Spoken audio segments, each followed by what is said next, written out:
Hello.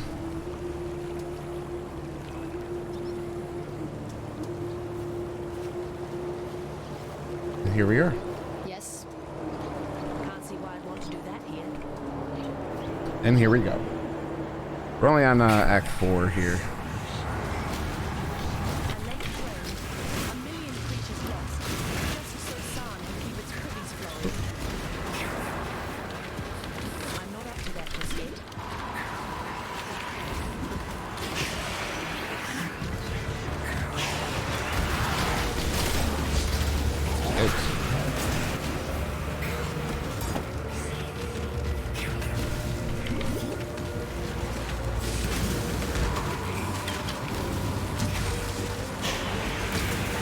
Oh, what is this? Why did my keybinds change? I didn't change that. Yikes, bro. Yikes, bro. That does happen on occasion.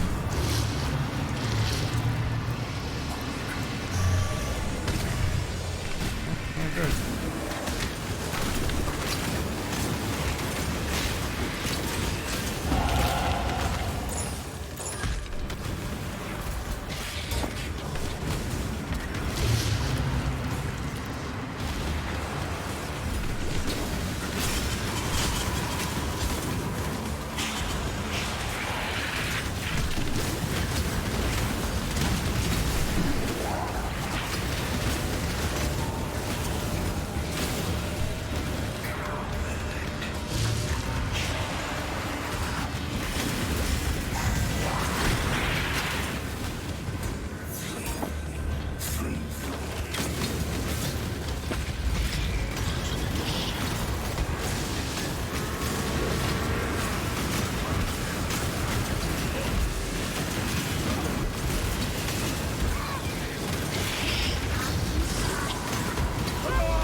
have no idea how I ended up with that staff.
So close.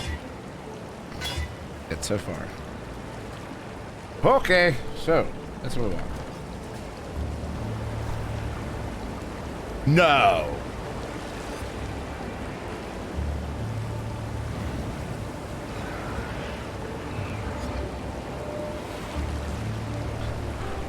Oh, I am so dumb. I have to go through the mines all over again.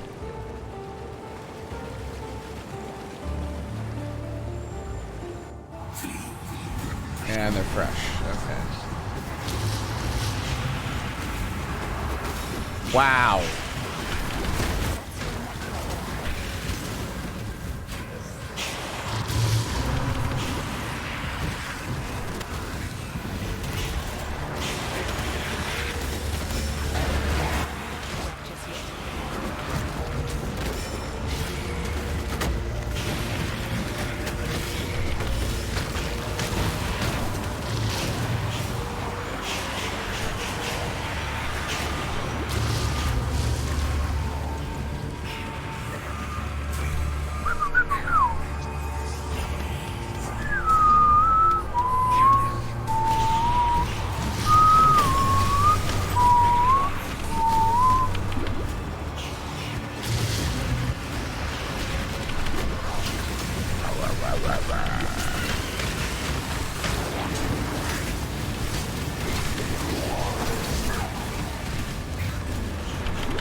That end.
Gonna grab it this time? My goodness. Sure? Jeez, oh man. I cannot. Oh, I don't know what I'm doing. Shoot. 2 seconds.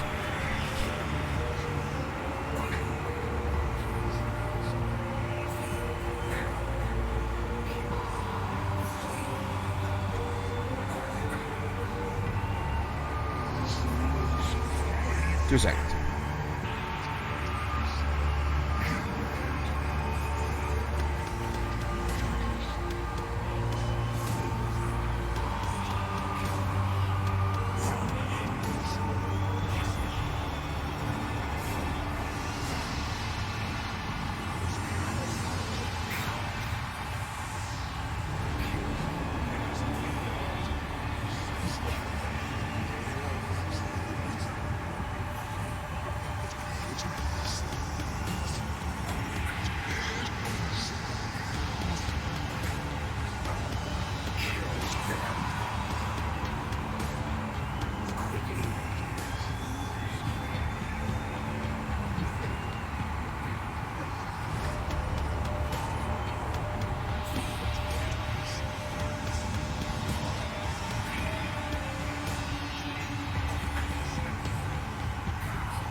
Okay. We're back.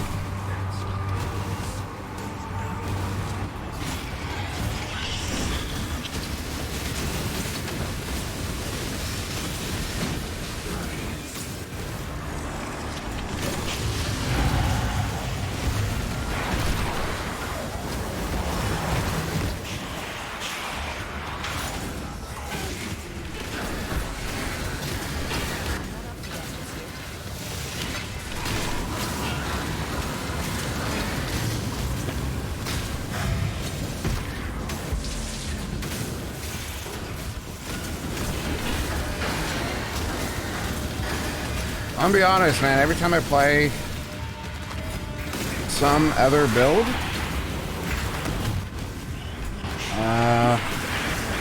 eventually I start missing Cyclone.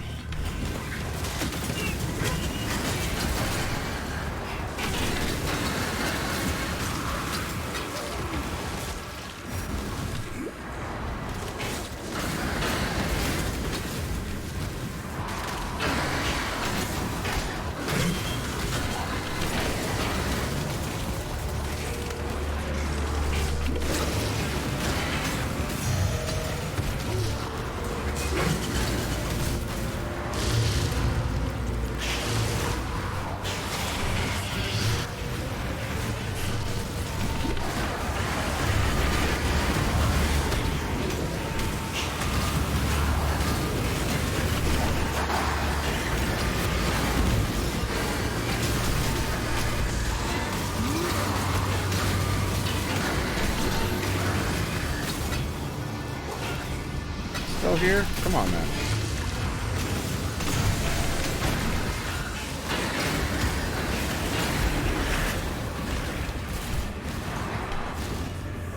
Bruh. Bruh.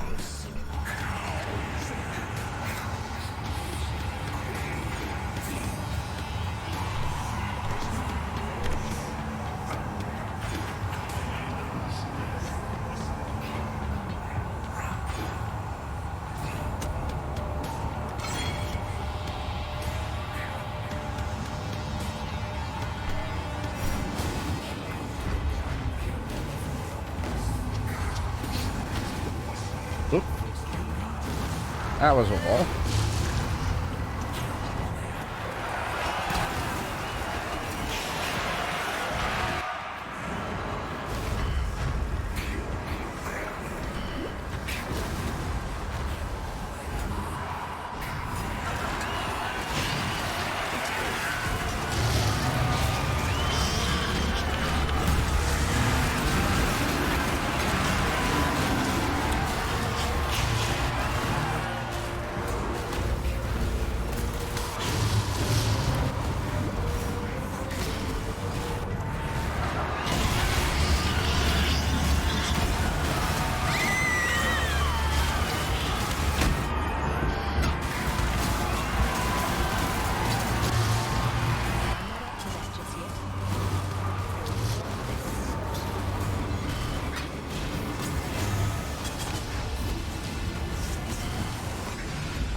Still anxiously awaiting Path of Exile 2. But I absolutely adore the sound design in this game. Another thing I really enjoyed about the Cyclone builds I usually play is the satisfying sounds of melee.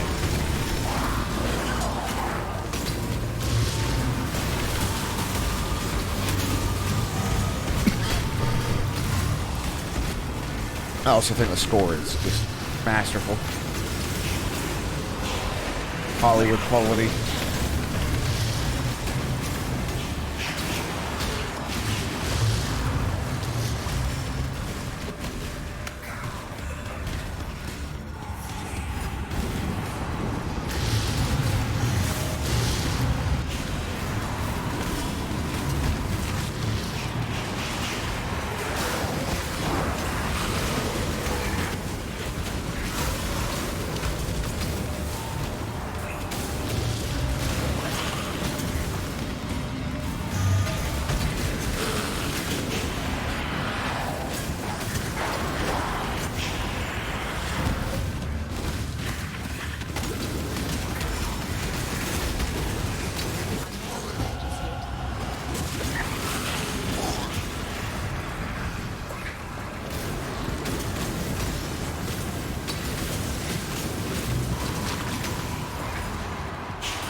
I don't know how I always forget about that ability right there.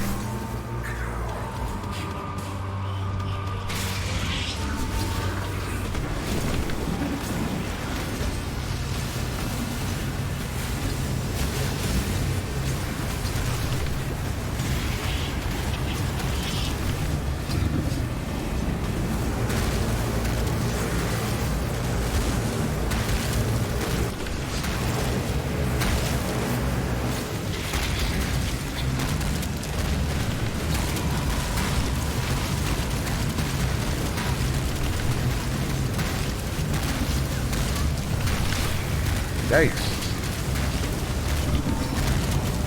Interesting that that is a signal. That ability right there.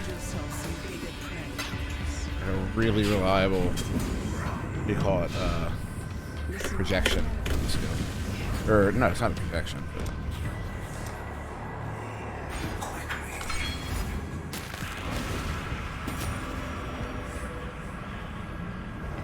good morning, Psycho. How are you?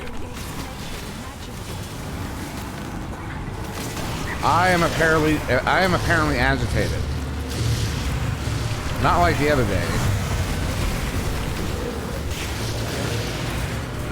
But yeah.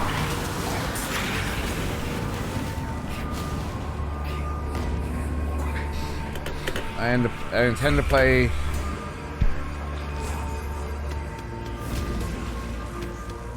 Oh, nothing's up. I just sometimes wake up in a mood. I play this game occasionally on Viridis. This is Path of Exile. I've been playing Path of Exile ever since the Diablo Immortal. Don't you all have phones? Fiasco. I was one of the Diablo converts. I played Diablo 1 a bit. I played the ever-loving hell out of Diablo 2. And then I played Diablo 3 even more than that. And then Blizzard. And now I don't play any Blizzard games. Because, well, fuck that company.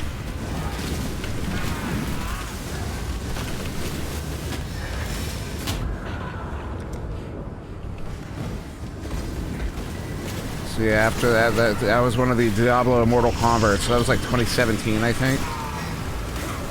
And playing it, I basically try out. There was a while there where I skipped a lot of seasons early on because I didn't understand.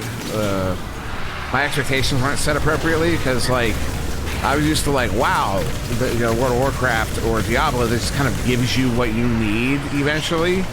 This game is very much not like that. You have to work out strategies and grind a little bit, but it's also like once you've planned, once you know what you intend to do, it's pretty mindless, and I think that's part of what I like about it. The other part is it's a slot machine that doesn't actually ruin your life.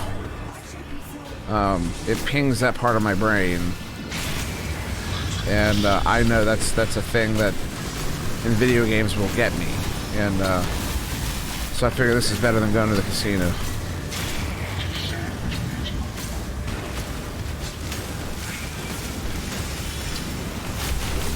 But it's basically, a stand.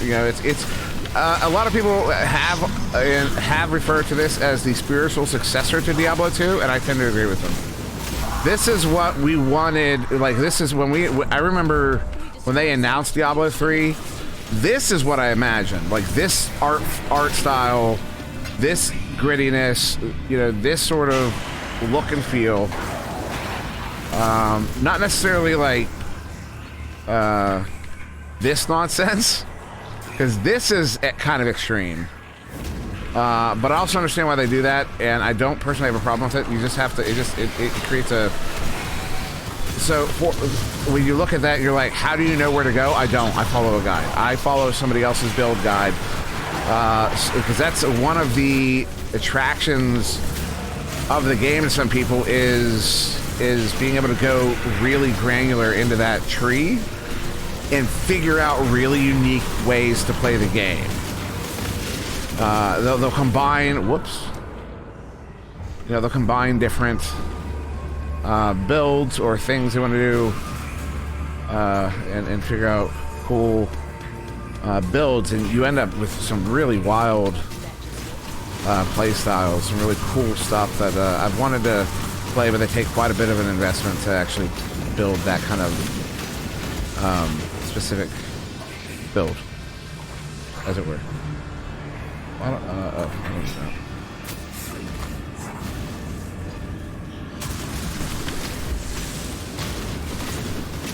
Yeah, like anybody who just picks this game up, it's kind of, I mean, you can play without a build guide, but you're not gonna have a great time.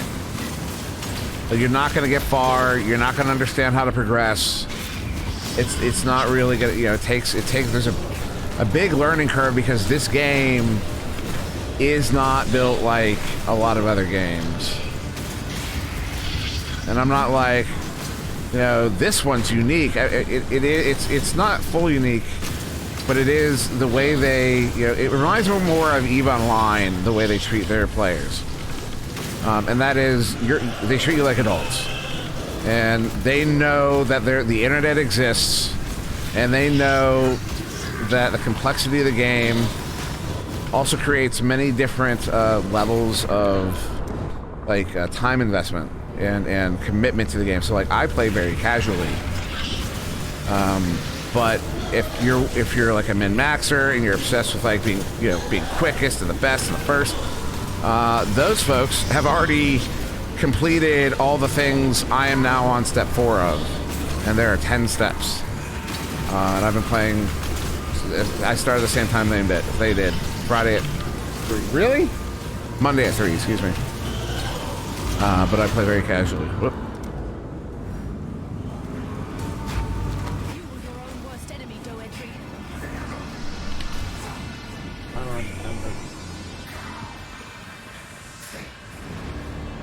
So that's what I like. So, like, when I played World of Warcraft, I was a hardcore min-maxer. And there's other games I play that I am gnarly with the min-maxing. But because of this, I simply do not have the mental bandwidth or to include this in my day-to-day min-maxing this. So part of the enjoyment for me of the game. Hold on, there's a commercial. That's what I was gonna get to. Can you hear? Do you have a commercial? You probably don't. So that's part of the thing I enjoy about the game is that it's like, okay, you remember when Game of Thrones was still on the air, and part of the experience of being a Game of Thrones fan was during the week watching YouTube videos, going on social media, talking to your friends, talking about theories, right? Okay, you're cool. You don't see the commercial. That was part of the experience of the Game of Thrones experience. And so there's a lot of shows like that. A lot of people get that experience by getting into a fandom, right? Part of this game, you kind of have to step foot in the fandom to get a grasp of the game. You have to go, you kind of need to, I mean, I guess you could, in theory, just kind of brute force your way into it. But if you don't have the time to do that, you're kind of required to go out into the community, watch the videos, watch explanations, find build guides, and let someone else explain it to you, and play it that way. And then through that, so like one thing, so there's a specific build I prefer. Sorry, I started talking with my hands. It's called Cyclone, and you basically just have a big stick and you spin.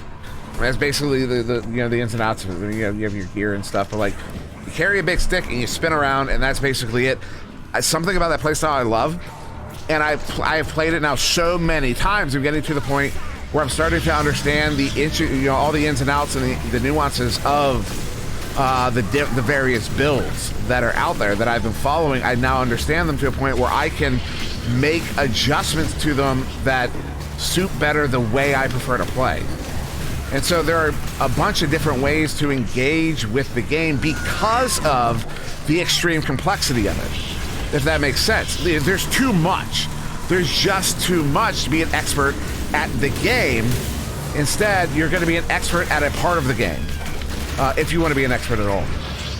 And that is kind of the governor on min-maxing in a way, in the toxic ways that we're kind of used to min-maxing. I'm not calling you toxic. It's almost min-maxing itself could kind of be a toxic experience of, I want to play the game, but if I play it the way it's meant to be played, I'll play it inefficiently.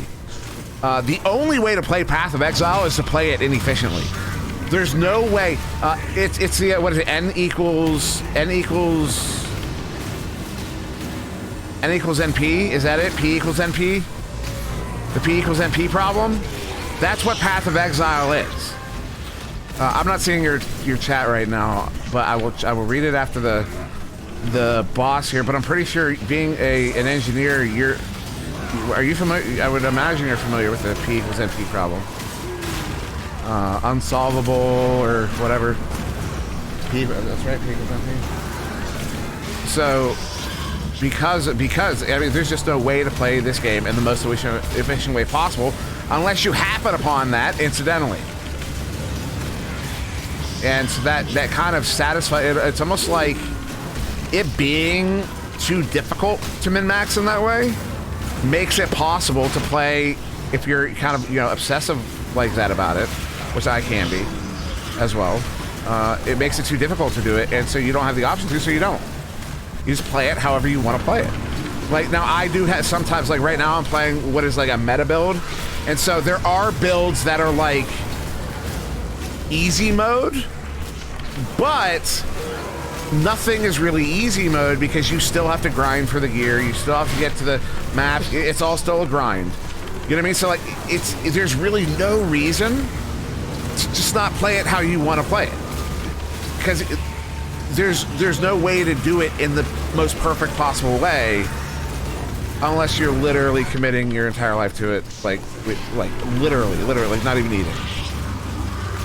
I mean, there are some, you watch YouTubers, they'll play it in a way that is pretty extreme, but actually they're introducing another game mode for those specific players. It's like hard. It's like extreme hardcore.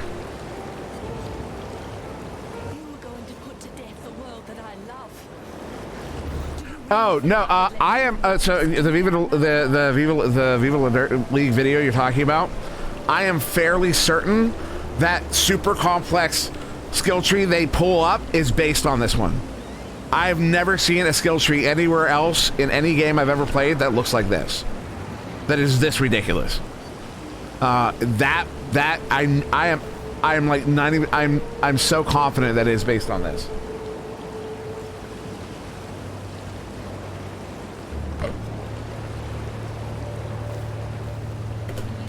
I mean, it absolutely looks like somebody in their group, somebody they know is like, yo, you gotta check out Path of Exile. Also, Path of Exile is based, the company GGG, Grinding Gear Games, is based in New Zealand, where Viva La Dirt League is based.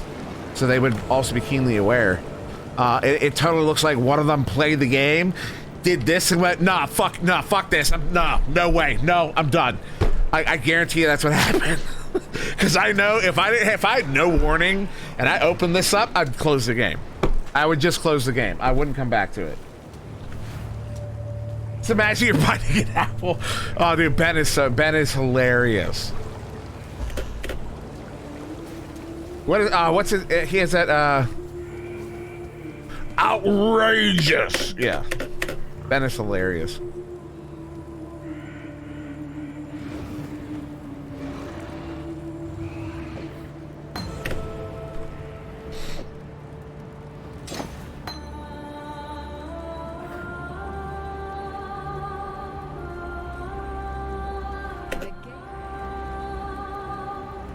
Yeah, I watch Viva La Dirt League now pretty religiously. I used to watch Neebs Gaming because back in the day they produced a series called Battlefield Friends, which was absolutely hilarious. And then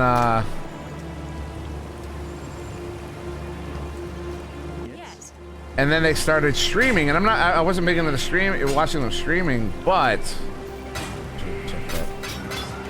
then they started producing a lot of narrative style video content on YouTube. So like they play things like Ark and Minecraft, stuff like that, but they shoot it in a way that you're not watching people play the game, you're watching a narrative play out within the game. And it's really awesome. But then they got hacked at one point, they got all their stuff back, but then YouTube stopped suggesting them to me. Even if I started watching, even if I kept watching them every day, it would not suggest the new videos to me. And because of that, I ended up kind of falling out of it because I stopped seeing it and forgot about it one day. What's up, Des?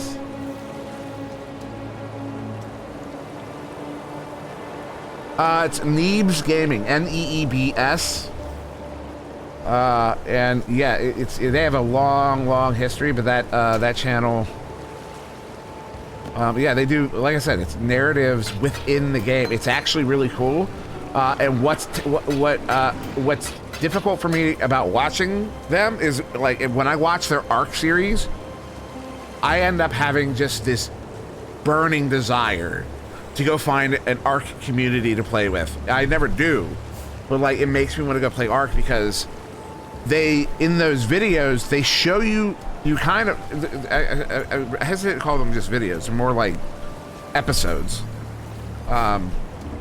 You're kind of like, what they're playing out is kind of the experience you get when you're playing with friends. But they're doing it in a very interesting way. You know, they're doing it in a way that's engaging to the viewer, like a television episode, like a serial. And they're hilarious. Well, they're funny. They're entertaining. Grand Theft Auto was one.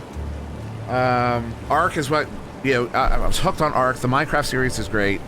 They do a handful of others. I don't remember. 7 Days to Die was one.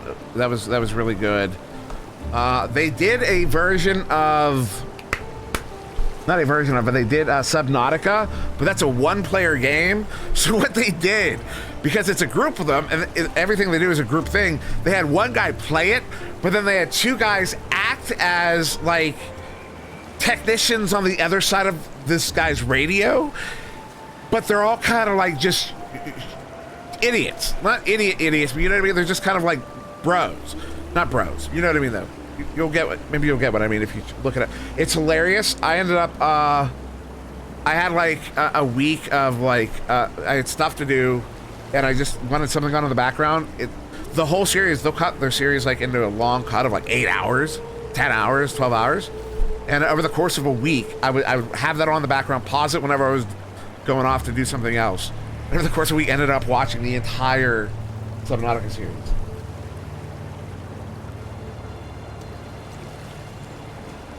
Ark is what I discovered I enjoy most about Ark, and this doesn't make sense, but what I discovered I enjoyed most about Ark, and maybe this is kind of the point, was starting over. Starting fresh on a new map. But my best experience in Ark was with I found this community. This guy was trying to start kind of a controlled PvE/PvP server. Turned out he was kind of, it didn't turn out great, but for a while it was actually really cool. And I ended up making some friends there. We don't talk anymore, but I made some friends there, and we kind of for like a month kind of lived in Ark. This is back when I wasn't at a great place at that time. To be perfectly honest. So the escapism was really kind of my way of coping with, my surrounding environment. But in that escapism, in that world, we lived in this game for like a month, and it was a really wild experience to play a game like that, to kind of have that game become part of your routine, if that makes sense. You know what I mean? You get up, check your stuff, go to work. While you're at work, maybe you can check stuff on your phone. I don't remember how we did it, but I know I could like engage in some way at work. And then when I'd get home, I'd log on, check our dinos, our breeds, make sure nothing's dying, make sure no one's attacked us. You know what I mean? Like, it became part of the routine for like a month, and it was weird. It was not I'm not gonna call it a weird experience, but it was a very unique experience that I don't know that I'm ever gonna. I could only replicate it either one by luck or two by brute force, and the brute force probably wouldn't really satisfy the what that experience was really like to live in a game. Like, you know what I mean? It was like living in a virtual world for a month. You know, you're so immersed in it that even when you're at work, you're thinking about it so much, you're still immersed in it, if that makes sense.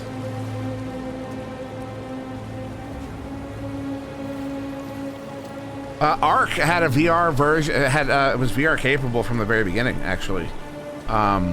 You can turn on. So but it's like back 2016 version, 2015 version, where it's mouse and keyboard. You can look around, but there's no in-game. You don't have hands in the game.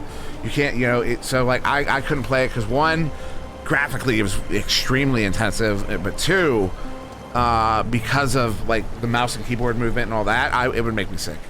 So I wasn't able to play it. You can play Ark in VR already. Like from I think from its inception you could. Maybe not the first release, but not long after. From the whole time I played Ark, you could open it up in VR. And actually, if you look it up, you'll see people who have checked it out. But the other thing about it was, you don't have it's not the proper scale. So like it's a box. You have that box look. You look like you're looking through a window, which kind of takes away from the experience a little bit. So it's not made for VR, but they are working on Ark 2. They have been for a while, and Vin Diesel is involved in that for some reason. I guess he was a big fan of Ark and wanted to get involved, so became a producer or whatever. And I'm still waiting to see. Have there been? You know what? I'm gonna look. Have there been updates on Ark 2? I don't think so. But I'm gonna look it up now because I'm not sure. When did they announce it? Like last year?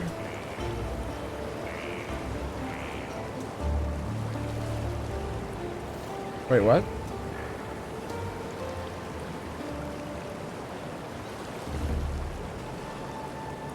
That looks. Wait, that's the original trailer, right?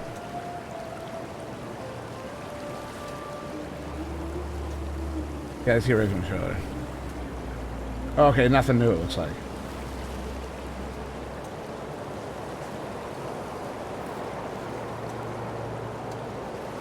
Wait, did that trailer only come out 20... Wait, what?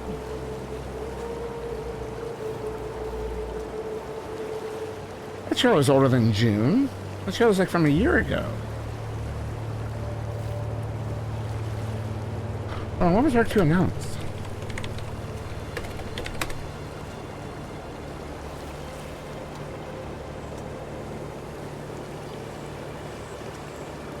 Okay, yeah, December of 2020. All right, yeah. It was almost 2 years ago. They have a trailer out in June. This is new. Okay, this has to be new. But this isn't. There's no gameplay in this. I don't think. Oh, there's no way for me to. I don't have this. This scene isn't set up. Yeah, it was December of 2020 though when they announced it. I mean, well, you know, most games get announced that early. PoE, Path of Exile 2 was announced. I think before that. Hold on. PoE 2 announcement.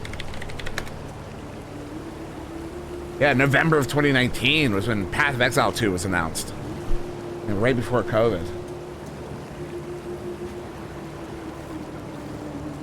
Ha! Dinosaurs being family.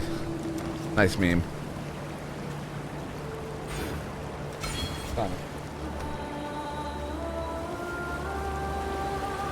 So, have I fit? Alright.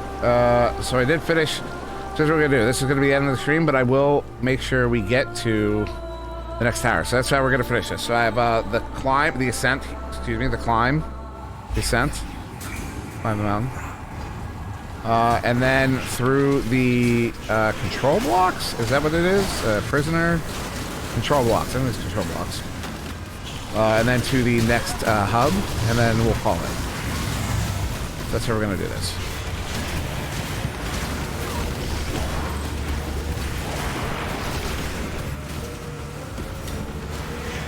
Follow the road.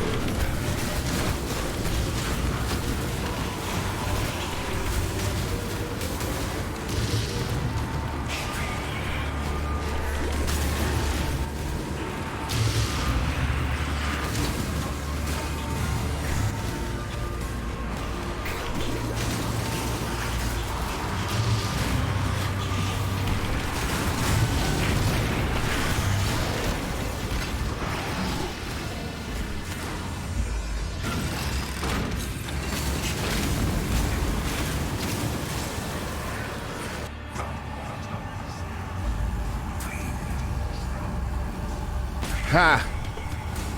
Dude, you could, yeah, so when I played Ark, I never played it on, I never, ever played it on vanilla settings.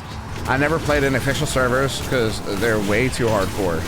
I never played, I hated the vanilla rates because the grind was extreme on vanilla rates.